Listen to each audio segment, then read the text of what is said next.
Prologue, an introduction to the relentless northern winter. In the boreal forests of the north, where winter is not a season, but a perpetual and relentless sentence, the snow does not fall like frozen water, but like ashes from a sky that has forgotten how to weep. Under the pale, sickly light of a sun that refuses to warm the earth, the silhouette of the Wendigo is drawn among the dead pines, its anatomy the very definition of deprivation. Gray, fetid skin stretched to the limit over protruding bones, sunken, milky eyes that see not prey, but only the void, and lips gnawed by the ice that weep frozen tears in a silent lament. In the log cabins and skin tents, the elders of the Ojibwe nation keep the sacred fire fed with pine resin, whispering ancestral warnings in hoarse voices that tremble not from the cold, but from a profound melancholy of the soul. And upon observing this fragile dance between the dying flame and the crushing darkness, we understand that true monstrosity is not born of hatred, but of absolute despair, where the blind need to keep breathing devours, grain by grain, the very essence of our humanity. The wind howls through the treetops of the firs, carrying not only the biting cold that tears at the flesh, but the metallic smell of ozone and the sweet stench of ancient, frozen meat. The beast advances through the deep snow with spasmodic, broken movements, like a puppet whose strings are pulled by hunger itself, its ribs cracking with every step like dry branches snapping in the silence of the taiga. Outside, the hunters return with empty hands and faces marked by the frost, and the silence that settles over the camp is the crushing weight of a shadow in the spirit, where love for one's own lineage begins to be corroded by the cruel logic of starvation, turning affection into a deadly trap. It is the tragedy that haunts us, the understanding that longing and love, the most sacred bonds that unite us, are exactly the baits that hunger uses to drag us into eternal darkness. In the absolute darkness of the polar night, the sound of the entity's breathing resembles the death rattle of a freezing lake, a wet, icy hiss that penetrates through the cracks in the wooden walls. The Wendigo raises its disproportionate head, its jaw opening with the sound of fracturing ice, revealing rows of yellowed teeth as sharp as quartz shards, while its body, cursed to grow proportionally with every imaginary feast, becomes ever more famished and desolate. Inside, the shaman burns bundles of cedar and sweetgrass, performing the purification ritual to keep spiritual rot away from the sleeping, the sacred smoke fighting against the miasma of death that accumulates in the air. And in this silent struggle between the smoke of life and the breath of starvation, philosophical reflection imposes itself with the weight of a tombstone. The Wendigo is not a demon that invades from the outside, but what we become when the fire of compassion is extinguished and the snow covers our hearts. Frost forms on the inner walls of the tent, thick and white, drawing patterns that resemble long, desperate claws trying to get in. The anatomy of the Wendigo is that of an agonizing paradox, a stomach that is a bottomless abyss, where human flesh does not nourish, but only prolongs the torture of a hunger that transcends the physical and devours memory. The mothers, upon hearing the wind mimic the crying of their children lost in the storm, press their own children tightly to their chests, performing the silent ritual of humming lullabies without making a sound, merely moving their lips so as not to attract the beast's attention. It is the melancholy of the soul that invades us, the tragic perception that the very biology of love is distorted by hunger, causing the protective embrace to become, in the eyes of the beast, merely the promise of a sweeter banquet. Dawn brings no light, only a lighter gray that reveals the extent of the silent devastation, where the snow around the camp is stained by long, disproportionate footprints. The Wendigo walks in circles around the sacred perimeter, its gray skin pulsing with a cold fever, its milky eyes fixed on the warmth it cannot touch without burning in the very nature of its existence. The warriors, with bows taut and bone tips smeared with bare fat, prepare not for a hunt of glory, but for the tragic burden of executing a ritual of mercy, knowing that the arrow that pierces the beast's heart will, in truth, be piercing the heart of a brother who was lost in the winter. And upon accepting this burden, the shadow in the spirit deepens, reminding us that survival in the northern lands requires us to destroy what we love so that the cycle of life, however brief and painful, may continue to turn under the indifferent sun. The gray dawn reveals the camp enveloped in a sepulchral silence, where the air is so cold it burns the lungs with every breath. The Wendigo, in its perpetual agony, stops before the cedar smoke, its skeletal body trembling not from the cold, but from the unbearable pain of a hunger that never, in all eternity, will be sated, its claws scratching the air in a spasm of cosmic frustration. The shaman, standing at the entrance of the cabin, raises a deerskin drum and beats a slow, steady rhythm, the sound echoing like the heartbeat of the earth itself, an anchoring ritual to remind the spirits that there is still warmth in the world. And in this rhythm that defies the silence of death, we understand the saddest and most hypnotic truth of all: winter is not the enemy, but the relentless mirror where the human soul is forced to look at its own tragic fragility, knowing that, in the end, we are all just fire waiting for the snow. Chapter 1, The Anatomy of Deprivation. In the unfathomable depths of the boreal taiga, where the cold is not merely a temperature, but a physical presence that crushes the lungs, and the scent of dry pine mixes with the metallic odor of eternal frost, the silhouette of the Wendigo rises against the leaden sky. Its anatomy is the very negation of vitality, a skeletal giant with skin as gray as the ashes of a dead bonfire, stretched to the point of rupture over protruding ribs and bulging joints, whose sunken, milky eyes shine not with malice, but with the absolute void of a bottomless well. In the remote villages, the elders gather the young around the fire and point to the long, disproportionate footprints in the snow, teaching the ritual of never following the tracks of hunger, while the melancholy of the soul settles in the chests of the listeners, revealing the tragic truth that the beast is not a predator, but a living, agonizing monument to deprivation itself, a distorted mirror of everything we lose when compassion freezes. The sound of its approach is not the roar of a beast of muscle and blood, but the dry, rhythmic cracking of bones rubbing against one another, like birch branches snapping under the weight of ice, accompanied by the wet hiss of its frozen joints being forced to move. Its heart, according to the oldest legends, is made of solid ice, a core of absolute cold that pumps not blood, but starvation itself through black, collapsed veins, while its stomach is an abyss that devours the reality around it.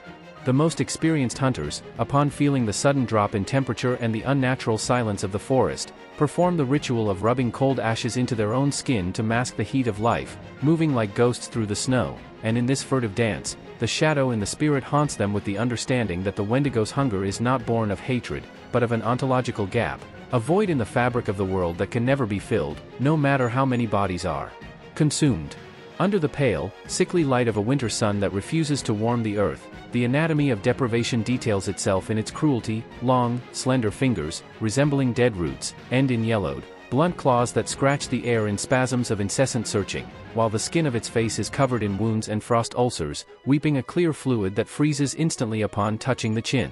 The tribe's shaman, sensing the presence of the abomination leagues away, lights the sacred pipe and blows the smoke of tobacco and sweetgrass toward the four winds, performing the liturgy of creating a veil of sweet aromas to confuse the beast's sense of smell, and upon watching the smoke struggle against the icy air, philosophical reflection imposes itself with the weight of a tombstone. We are the smoke, fragile and temporary, and the beast is the all-consuming winter, reminding us that our own flesh is merely a brief loan, destined to rot and be reclaimed by the cold. The smell that precedes it is not that of a predator dirty with fresh blood, but the sickly sweet, cloying odor of ancient meat, of desecrated graves, and of stagnant ozone, a miasma that makes the snow around it appear dirty and gray. When hunger strikes, its jaw unhinges with the sound of a glacier splitting, revealing a black, parched tongue that brushes against teeth as sharp as quartz shards, in a gesture that is not one of attack, but of unbearable agony. The mothers, upon feeling the wind change direction and bring this stench, perform the silent ritual of covering their babies' mouths with soft furs and pressing them tightly against their chests,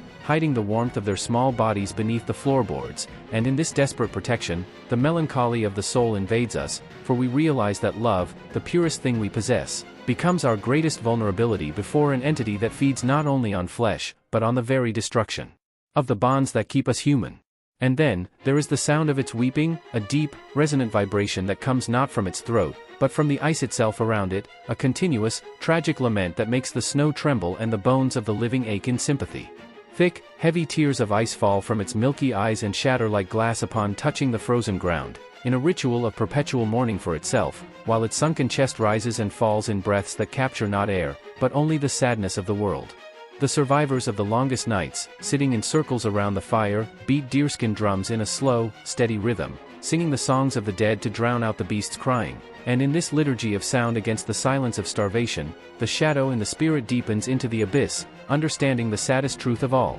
the Wendigo weeps because it remembers the warmth it once had as a human, and its eternal hunger is the cosmic punishment for having forgotten how to be part of the cycle of life. The anatomy of deprivation reaches its paradoxical peak when we observe that, with every profane meal, the Wendigo's body does not sate itself, but grows disproportionately, becoming an even more skeletal giant, even more famished, in a cruel mathematics where an abundance of flesh only generates a greater void. Its head touches the tops of the tallest trees, but its feet sink into the snow without leaving deep tracks, as if the earth itself refused to bear the weight of its hollow existence. The warriors, as they prepare their spears with bone tips smeared in fat and fire, feel no hatred for the approaching beast, but a deep, tragic pity, knowing that the arrow that will pierce its heart of ice will be an act of mercy, not of victory. It is the melancholic acceptance that true monstrosity is not the beast that devours, but the winter of the soul that created it, a cycle of echoes where hunger breeds hunger, and the only cure for the eternal cold is the final destruction of the body that harbors it. Chapter 2, The Birth of the Curse. In the depths of the cruelest winter, when the snow is no longer a mantle, but a leaden shroud that buries the tracks of the elk and empties the fishing traps, the tribe's camp is enveloped by a silence that is not of peace, but the death rattle of absolute starvation.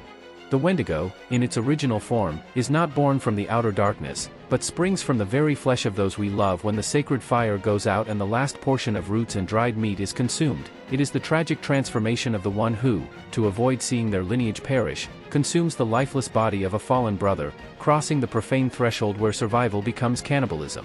The survivors, with faces marked by hunger and empty eyes, perform the ritual of not looking at the one who broke the taboo, bowing their heads and covering their hands with cold ashes in an anticipatory mourning for the loss of their humanity.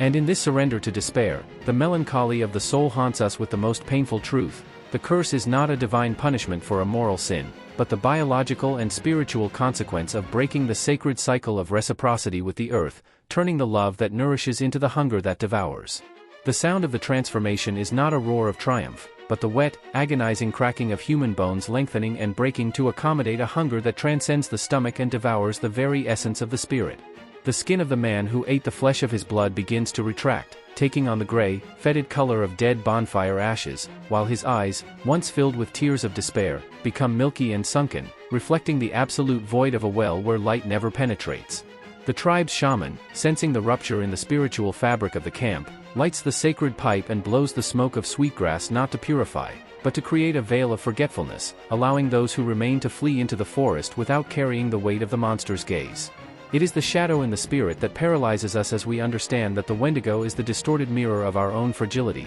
the tragic reminder that the line separating the loving father from the devourer of his offspring is as thin as the last layer of fat beneath the skin at the height of winter. The frost forms not only on the walls of the abandoned cabin, but in the very air around the new entity, where the warmth of its former humanity is replaced by a cosmic, radiating cold that freezes the sap of nearby trees. The anatomy of its newly born mind is an abyss of echoes, where the memories of loved faces are quickly corroded by the insatiable hunger, leaving only the distorted image of prey and the sound of the wind howling in its own hollow consciousness. The hunters fleeing through the deep snow perform the ritual of erasing their tracks with pine branches, moving in a desperate silence so as not to awaken the beast that carries the face of their brother, and in this act of avoidance, the melancholy of the soul deepens, for they know they are fleeing not from an external demon, but from the very possibility of their own destiny. The philosophical reflection imposes itself with the weight of accumulated snow. The true tragedy of the Wendigo is not the hunger that consumes it, but the absolute and eternal loneliness of being the sole survivor of its own soul, a wandering ghost trapped in a body that will never again know the warmth of a human embrace. The first howl of the newly transformed creature tears through the silence of the taiga, not as a war cry, but as a sharp, broken lament that makes the wolves cower in their dens and the birds silence their songs. Its movements are spasmodic and unnatural, the long bone claws scratching the crust of ice while the jaw unhinges in a spasm of incessant searching, sniffing for the warmth of living blood that is now its only obsession. The shaman, pausing on the bank of a frozen river, raises his yew bow and fires a single arrow with a bone tip smeared in bare fat and fire, not with the intention to kill, but to mark the beast and seal the pact of separation between the living and the cursed. And upon hearing the whistle of the arrow cutting through the icy air, the shadow in the spirit invades us with the tragic certainty that compassion, in this world of snow and hunger, is a luxury that survival cannot afford, and that love, sometimes, demands that we destroy what was once sacred so that the cycle of life may not cease. The abandoned camp remains beneath the snow, a cemetery of memories where the wind howls through the torn skin tents, carrying the sweet stench of profaned flesh and the echo of the entity's ice weeping. The anatomy of the empty space reflects the anatomy of the beast, a hollow where there was once life, a structure that has lost its purpose and now serves only as a silent marker of the broken taboo. The survivors, camped leagues away, perform the ritual of burning the clothes they wore on the night of the transformation, purifying their bodies with the smoke of cedar and swearing never again to pronounce the name of the one who is gone, sealing the memory in the silence of the snow. It is the melancholy of the soul that accompanies us as we realize that the Wendigo is not an end, but a perpetual state of waiting in the shadows of the taiga, an eternal reminder that the winter of the soul is always lurking, ready to claim those who have forgotten how to share the last piece of bread. Chapter 3, The Voice in the Storm. In the blinding snowstorms, where the world is reduced to a whirlwind of white flakes and the horizon ceases to exist, the howling of the wind takes on an unnatural texture, carrying not only the ice, but the perfect and cruel simulation of the voices the winter has already claimed. The anatomy of the beast reveals its profane gift. The vocal cords are not made of flesh, but of frozen cartilage and hollow bones, vibrating like a macabre wind instrument when the icy air is forced through its exposed ribcage. The solitary hunter, lost in the oppressive whiteness, feels his heart stop as he hears the sharp, familiar call of his daughter, a voice that should be safe in the village, but now echoes just beyond the curtain of snow. And as he instinctively follows that sound, the melancholy of the soul invades him with the tragic certainty that hope and longing are not virtues, but the cruelest baits that hunger uses to drag the living into the icy embrace of death. The wind whips the man's face, turning his beard into a mask of ice, while the silhouette of the Wendigo moves just a few meters away, invisible in the blizzard, but present in every note of that broken melody. The beast has no lips to articulate words. The sound is generated by the friction of its protruding ribs and the whistling of the air through the open wounds in its gray skin, creating an acoustic illusion that bypasses logic and speaks directly to grief. The hunter, in an act of desperation, performs the ancestral ritual of tying a thread of red wool dyed with ochre around his wrist, pulling the wool until it cuts off circulation, using physical pain to anchor his mind and remember that the dead do not walk in the snow. But the shadow in the spirit deepens when he realizes that the red thread is just a thread, and that the love pulling him forward is the very same force guiding him into the jaws of the abomination, proving that in the eternal winter, memory is a deadly trap. The temperature drops to levels that make the very air crackle, and the anatomy of the Wendigo adapts to the storm, its gray, fetid skin taking on the texture and color of dirty snow, making it a perfect ghost in the white chaos. With every silent step of its deformed paws, the beast adjusts the frequency of its lament, transforming a child's cry into a lover's whisper, weaving a sonic tapestry made entirely of its prey's most cherished memories. The hunter, stumbling in the deep snow, reaches for the bone blade at his belt, not to attack, but to perform the ritual of slicing his own palm, letting warm, living blood fall onto the snow to create a trail of truth amidst the supernatural lie. It is the philosophical reflection that imposes itself with the coldness of a blade. The entity devours not only flesh, but the very essence of identity, dissolving the bonds of blood and turning the most sacred love into a hollow, hungry echo that resonates in the abyss of solitude. The sound of the daughter's voice becomes more insistent, closer, carrying a note of supplication that makes the hunter's knees buckle under the weight of a guilt that is not his. The Wendigo's jaw slowly unhinges, revealing the black, infinite throat from which the stolen echoes emanate, while its long, disjointed claws caress the air, as if trying to pull the man's soul out of his body through the sheer force of nostalgia. The man squeezes his eyes shut and begins the mental liturgy of reciting the names of the sacred trees, a silent, desperate prayer to fill his mind with the rigidity of wood and the immobility of stone, blocking the invasion of longing. And in this painful resistance, the melancholy of the soul reveals the most devastating truth. To survive the winter, man must learn selective deafness. He must armor his own heart against the crying of those he loves, for compassion, in this realm of ice, is the first step toward being devoured. The blizzard reaches its peak, and the world becomes a tunnel of wind and ice, where the distinction between hunter and prey dissolves in the blinding whiteness. The Wendigo, frustrated by its prey's resistance, alters the tone of its voice, transforming the daughter's cry into the agonizing scream of his own father, dead for years in a failed hunt, using guilt and regret as the final spear to pierce his defenses. The hunter, trembling violently, performs the ritual of rubbing melted bear fat and ashes into his ears, sealing the auditory canals with the thick, foul substance, isolating himself from the sonic world in a muffled, claustrophobic silence. As he muffles the sound, a melancholic reflection takes over his spirit. He understands that humanity does not reside in the ability to hear and respond to the call of another, but in the tragedy of having to sensorially mutilate oneself so as not to be consumed by one's own empathy distorted by the hunger of the cosmos. The hunter's internal silence is broken only by the sound of his own heart beating out of rhythm, while the massive, icy presence of the beast rises before him, blocking the wind. The anatomy of the Wendigo, now just a few steps away, exhales a cold that freezes not only water, but memories themselves, causing the faces of his family to begin fading from his mind,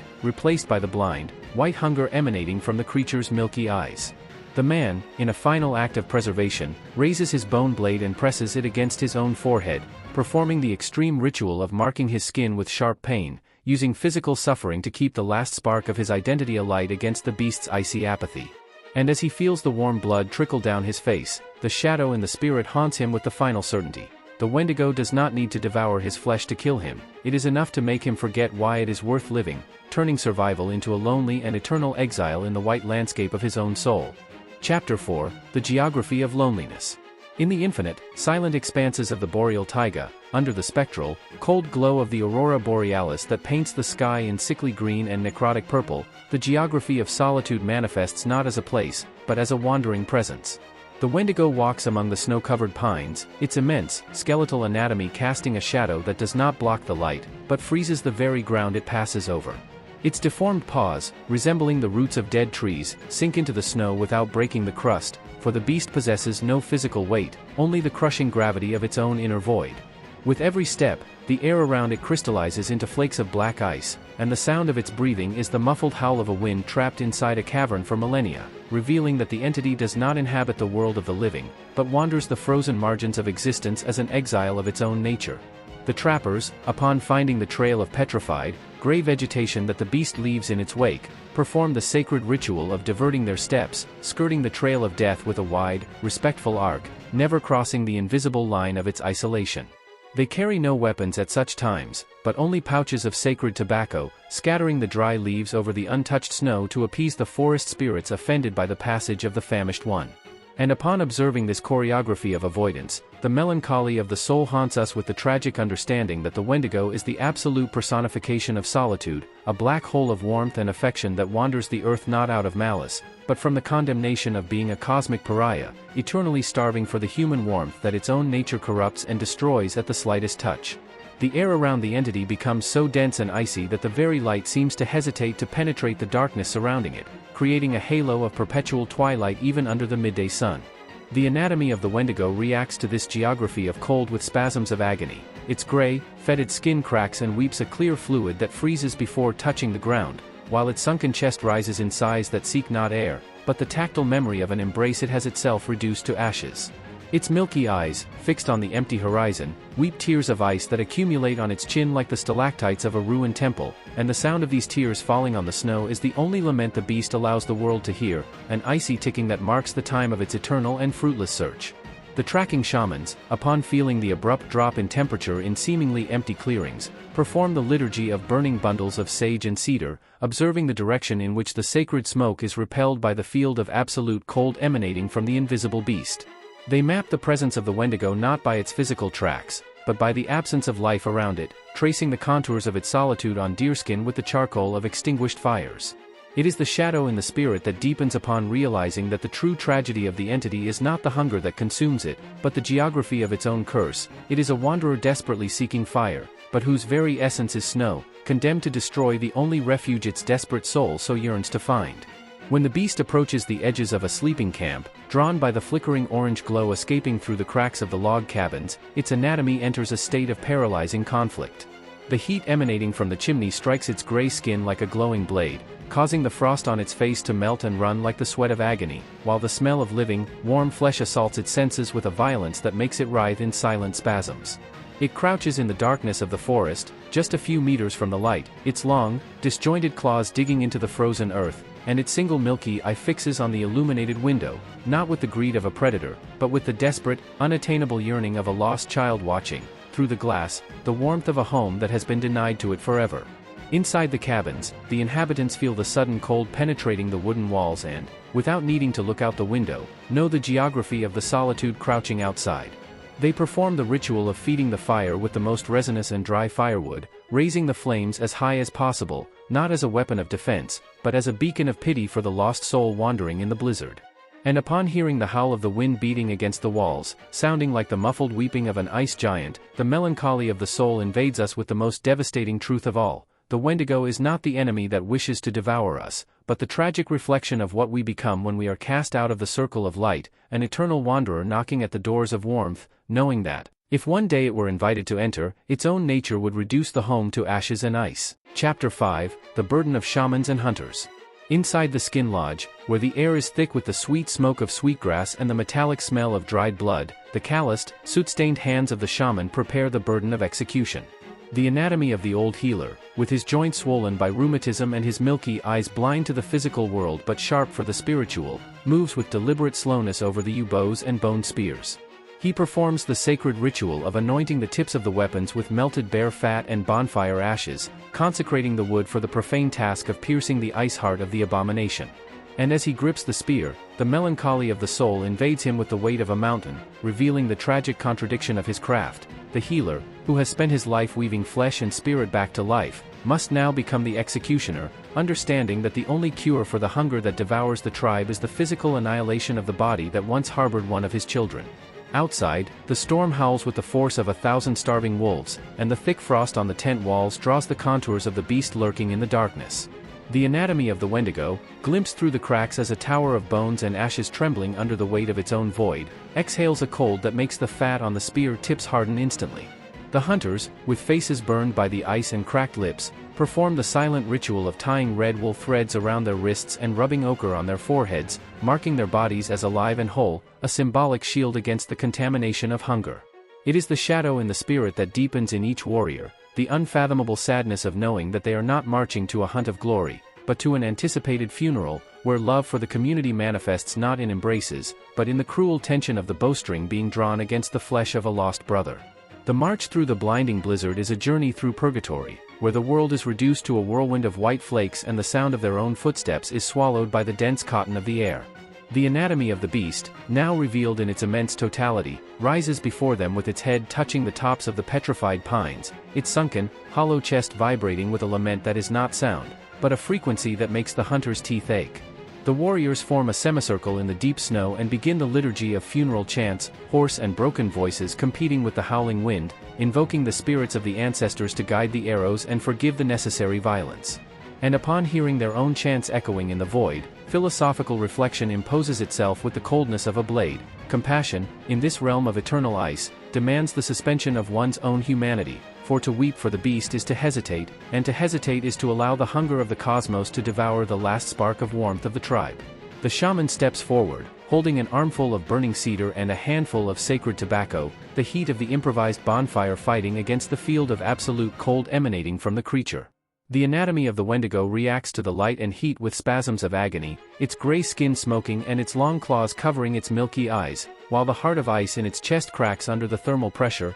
weeping tears that freeze in the air before touching the ground. The old healer performs the final ritual of casting the tobacco into the wind, offering the herb to the forest spirits and to the very soul trapped within the beast, asking permission for the act of mercy that will follow. It is the melancholy of the soul in its purest and most devastating form, the tragic acceptance that spiritual sickness cannot be cured with root medicines and songs, but demands the total destruction of the vessel that contains it, a sacrifice that leaves an invisible and eternal scar on the conscience of the one who executes it. The sound of the bowstring singing is brief, followed by the dull impact of the bone tip piercing the beast's hollow chest, a sound not of flesh being torn, but of a millennial glacier finally splitting. The anatomy of the Wendigo does not bleed. Instead, the colossal body begins to unravel in a cascade of white ashes and black snowflakes, dissolving into the icy air as the lament ceases abruptly, leaving only the deafening silence of the taiga. The hunters lower their weapons and perform the ritual of falling to their knees in the snow, weeping in silence and rubbing their hands together to reaffirm the warmth of their own flesh, sealing the pact that life goes on,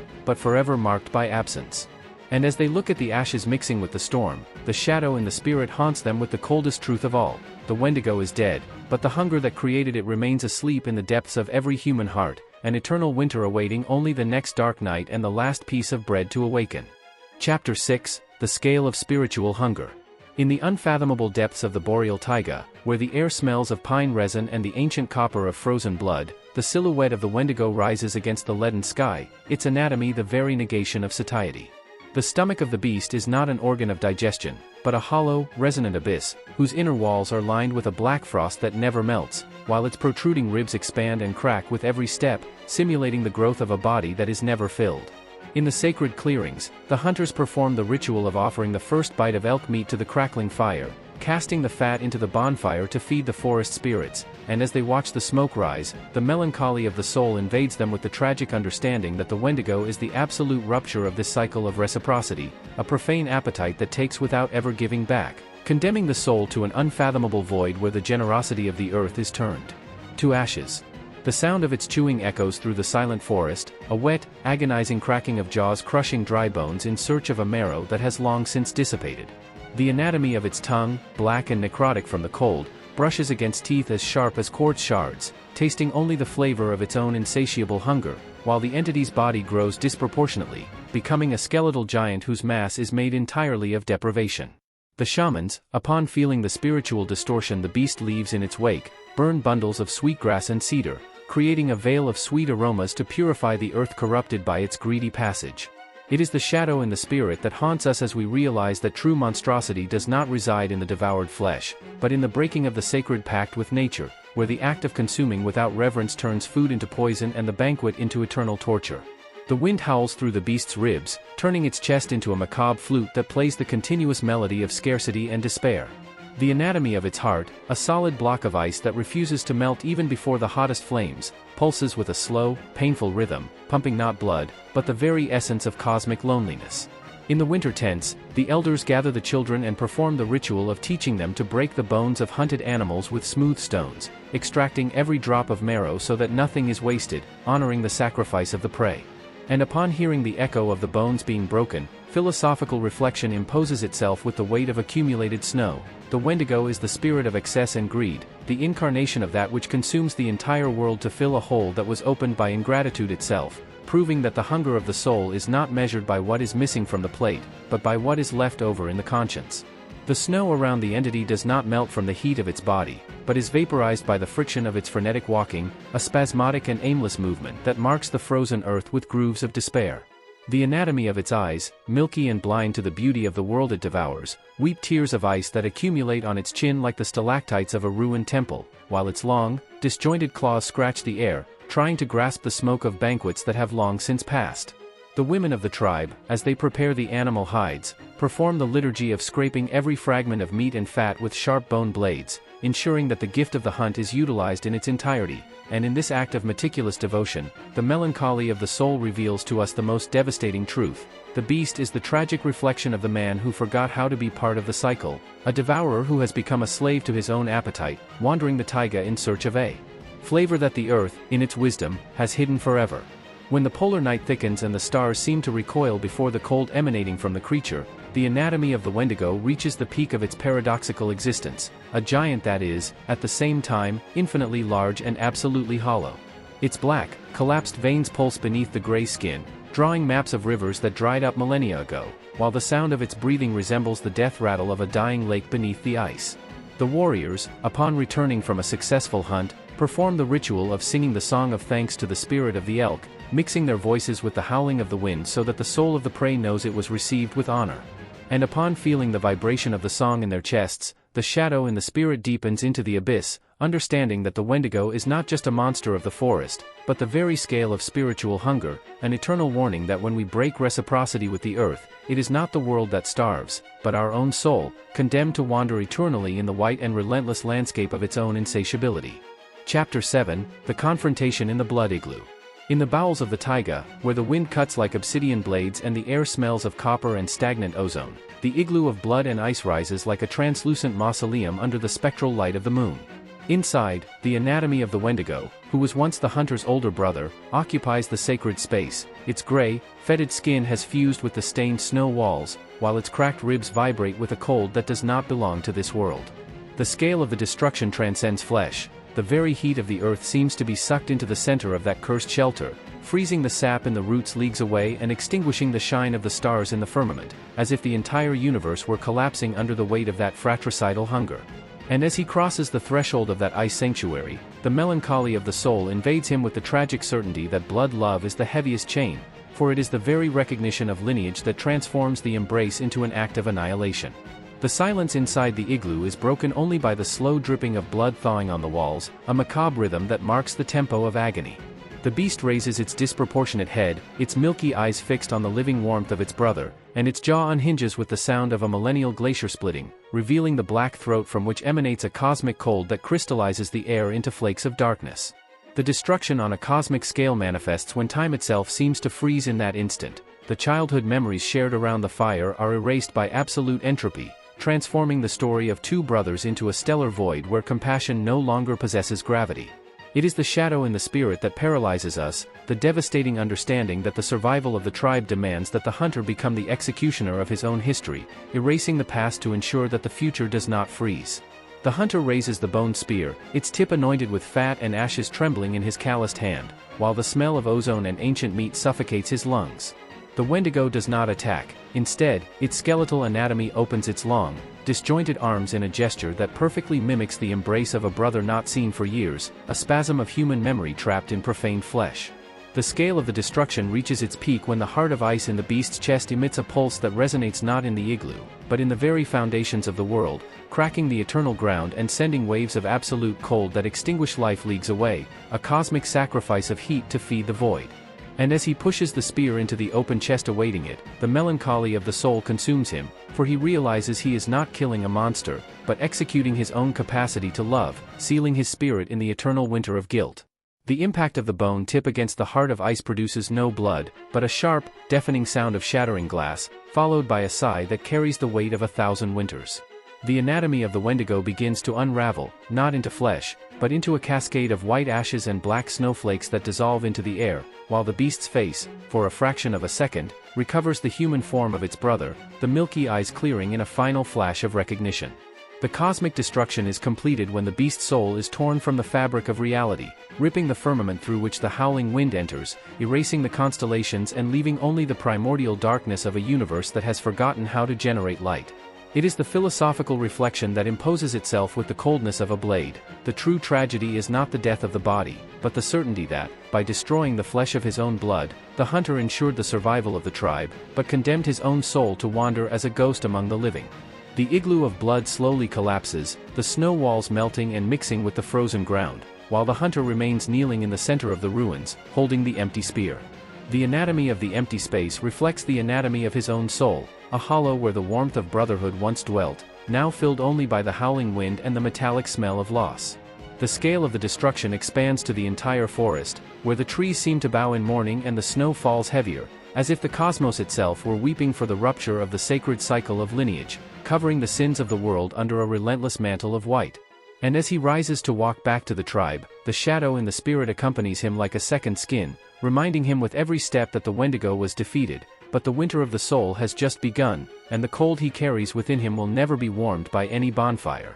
Chapter 8, The Echo in the Contemporary Wind. On the contemporary edges of the taiga, where the distant hum of combustion engines and the mechanical cutting of saws try, in vain, to impose human order upon the vast white expanse, the wind still carries the rough texture of ancient ice and the metallic smell of a time that refuses to pass. The anatomy of the echo is not made of sound, but of microscopic snow crystals colliding in the air, vibrating at the exact frequency of the Wendigo's ice weeping, a resonance that does not enter through the ears, but settles directly into the bone marrow of those who walk beneath the pine canopies, reminding them that the forest does not forget. The scale of this cellular memory is cosmic and devastating. The roots of dead trees, buried under meters of permafrost, still writhe in spasms of agony, remembering the touch of the beast's gray skin that once drained them of all their sap, and upon realizing that the very geology of the north guards the scar of that hunger, the melancholy of the soul haunts us with the truth that the Wendigo was not exterminated, but dissolved into the very atmosphere, becoming the relentless climate that